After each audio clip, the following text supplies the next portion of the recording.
जय जिनेंद्र। आज हम NCERT 11th लेसन 3 में इस बात का अध्ययन करेंगे कि सेवा क्षेत्र के तीव्र विकास के लिए उत्तरदायी कारण कौन से हैं। सबसे पहले हम यह देखते हैं कि सेवा क्षेत्र क्या होता है।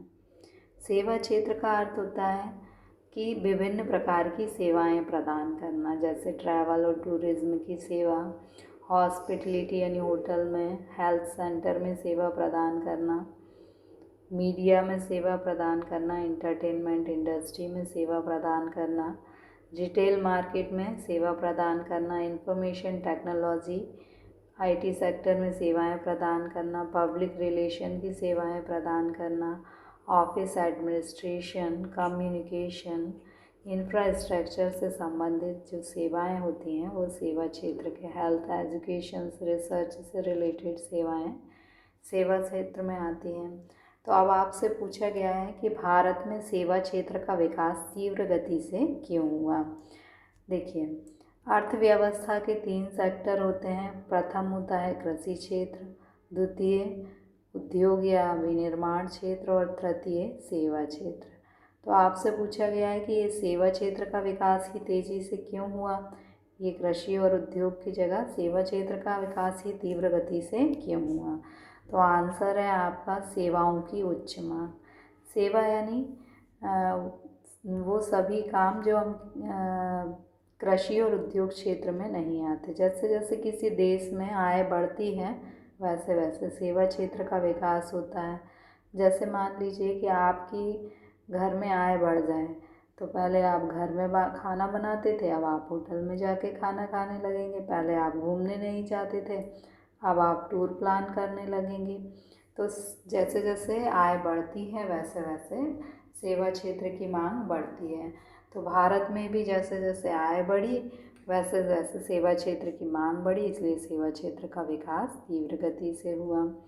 दूसरा है उदारीकरण और आर्थिक सुधार। उदारीकरण के पहले क्या था कि कठोर नीतियाँ थी, यानी जो विदेशी थे वो हमारे देश में व्यापार नहीं कर सकते थे। अब क्या है, उदारीकरण के कारण विदेशी हमारे देश में व्यापार कर सकते हैं, यानी विदेशों को हम विदेश के किसी भी देश को अपनी सेवाएं प्रदान कर सकते हैं। इसका परिणाम क्या हुआ कि भारत में सेवा क्षेत्र का तीव्र गति से विकास हुआ।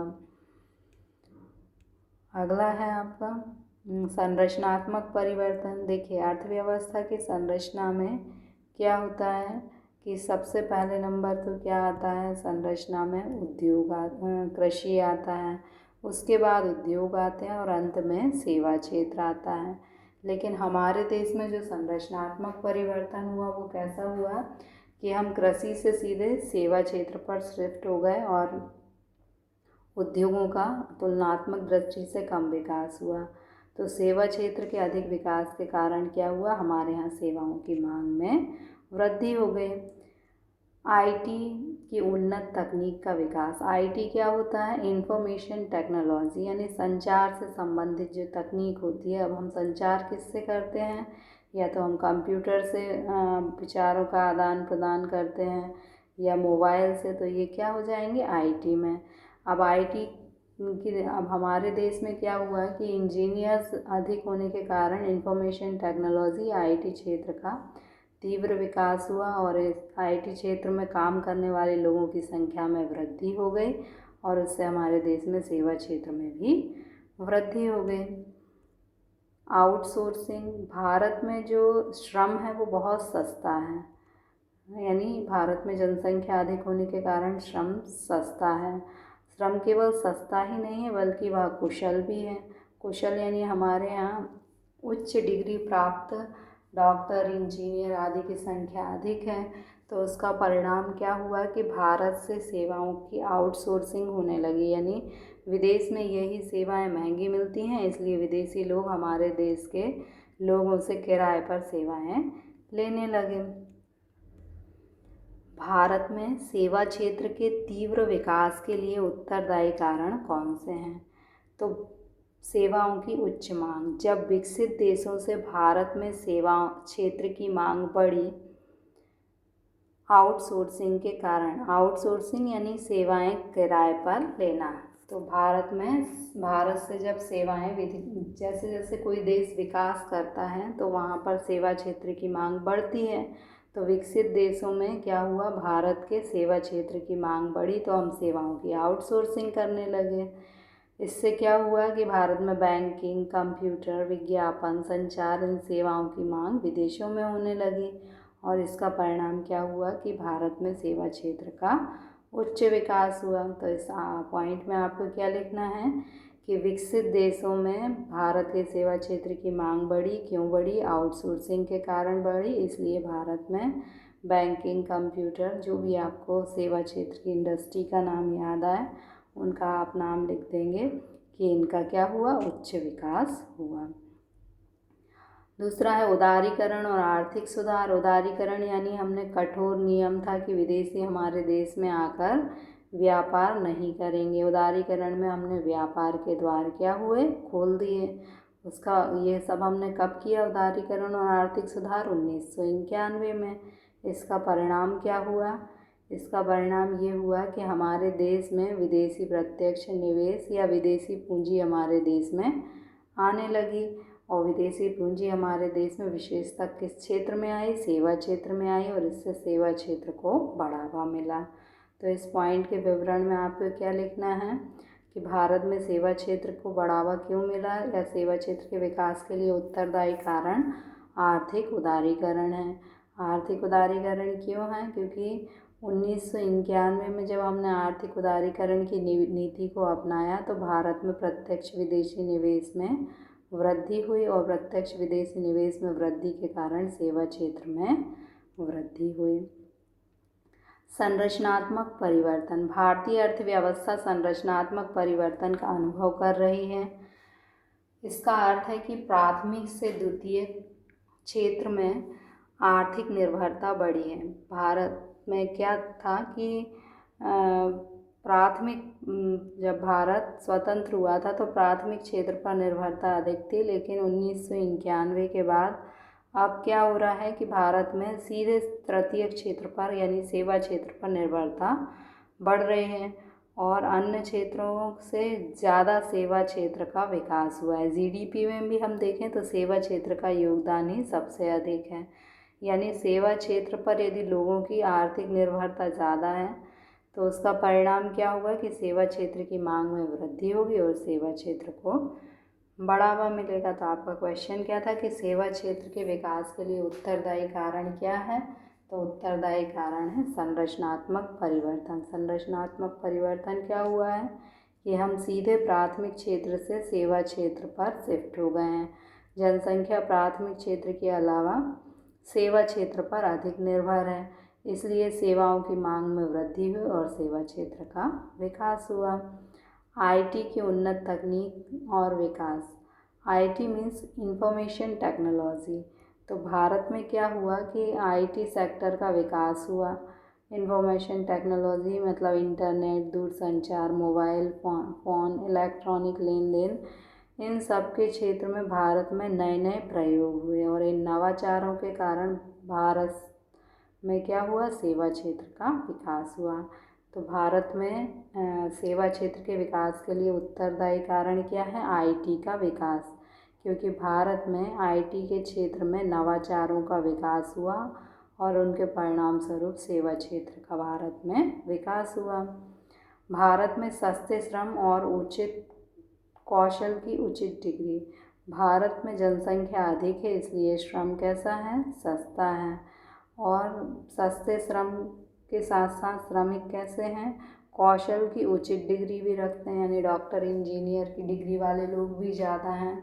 इसका परिणाम क्या हुआ कि विकसित देशों से भारत की सेवाओं की आउटसोर्सिंग होने लगी, यानी विकसित देश हमारे देश के डॉक्टर, इंजीनियर, वकील, टीचर आदि की सेवाओं का लाभ लेने लगे और इस आउटसोर्सिंग से क्या हुआ कि भारत में सेवा क्षेत्र का विकास हुआ। What are the major factors responsible for high growth of service sector? Service sector की हाई ग्रोथ के लिए उत्तरदायी कारण क्या है? High demand for service and final product means final product के रूप में सर्विस सेक्टर की मांग बहुत बढ़ी। India was working market for service sector, Bharat विस्तृत सर्विस सेक्टर का मार्केट है. So when service sector started booming due to business outsourcing from the developed country to India. मतलब जब सर्विस सेक्टर में बूम आया, विकास हुआ, तो सबसे ज़्यादा विदेश जो से हमारे देश से सेवाएं विदेश को आउटसोर्स होने लगी. There was very high demand for these services, specially banking, computer services, advertisement and communication. यानी बैंकिंग, कंप्यूटर, एडवर्टाइजमेंट और कम्युनिकेशन सेक्टर में हमारे देश की जो सेवाएं थी उनकी डिमांड हाई हो गई. The high demand in turn led to high growth rate of service sector. और हाई डिमांड के कारण सर्विस सेक्टर की जो ग्रोथ रेट थी वो अधिक हो गई.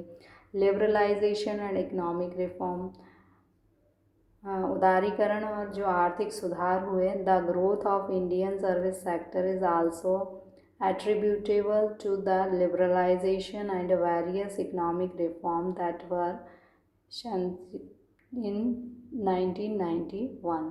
मीन्स 1991 में भारत में जो लिबरलाइजेशन और इकोनॉमिक रिफॉर्म हुए थे उसके कारण सर्विस सेक्टर की ग्रोथ हुई. ड्यू टू दीज रिफॉर्म, ये जो रिफॉर्म हुए थे, various restrictions on movement of international finance and जो भी रिस्ट्रिक्शंस अंतर्राष्ट्रीय वित्त के प्रभाव पर लगे थे. मतलब जो फाइनेंस एक देश से दूसरे देश आने जाने पर जो रिस्ट्रिक्शंस थे उनको क्या किया, लिबरलाइजेशन में हटा दिया गया.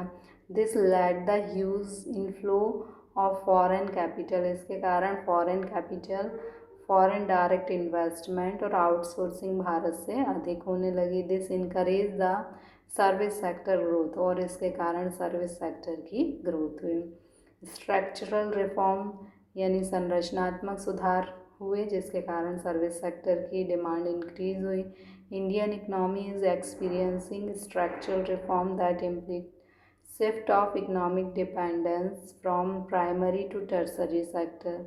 मीन्स स्ट्रक्चरल रिफॉर्म के कारण हम सीधे प्राइमरी से टर्सरी सेक्टर पर शिफ्ट हो गए. ड्यू टू मतलब इंडियंस की जो डिमांड थी वो सर्विस सेक्टर की निर्भरता जो थी वो सर्विस सेक्टर पर अधिक हो गई. ड्यू टू दिस ट्रांसफॉर्मेशन, ये जो ट्रांसफॉर्मेशन हुआ था कि हम सीधे प्राइमरी सेक्टर से टर्शरी सेक्टर पर शिफ्ट हुए, these were increase demand of service. इससे सर्विस की डिमांड जो है वो बढ़ गई. Advanced technology and growth of IT. हमारे देश में आईटी और सेक्टर की ग्रोथ हुई और एडवांस टेक्नोलॉजी का विकास हुआ. The advancement of innovation in the IT sector enabled the use of internet, telecom, mobile phone, electronic transaction across different country. हमारे देश में जो आईटी सेक्टर का विकास हुआ इसके कारण हम इंटरनेट, टेलीकॉम, मोबाइल फ़ोन और इलेक्ट्रॉनिक ट्रांजैक्शन जैसी जो सर्विसेज थी वो डिफरेंट कंट्रीज़ को आउटसोर्स करने लगे. All these contribute the growth of service sector in India. इसके कारण इंडिया में सर्विस सेक्टर की ग्रोथ हुई. Cheap labour and responsible degree of skill in India. Bharat में जो श्रम है वो चीप, सस्ता है और उसके पास स्किल की डिग्री भी है. Due to the availability of cheap labour and reasonable degree of skilled man power in India. Bharat में सस्ता श्रम और स्किल्ड श्रम होने के कारण developed country found outsourcing to India. तो डेवलप्ड कंट्री जो थी उनको भारत से सेवाएं आउटसोर्स करके लेना प्रॉफिटेबल हो गया. The business outsource in itself provide sustainable encouragement. इसके कारण जो आउटसोर्सिंग था उसके कारण क्या हुआ कि भारत के सर्विस सेक्टर का विकास हुआ. Okay, thank you.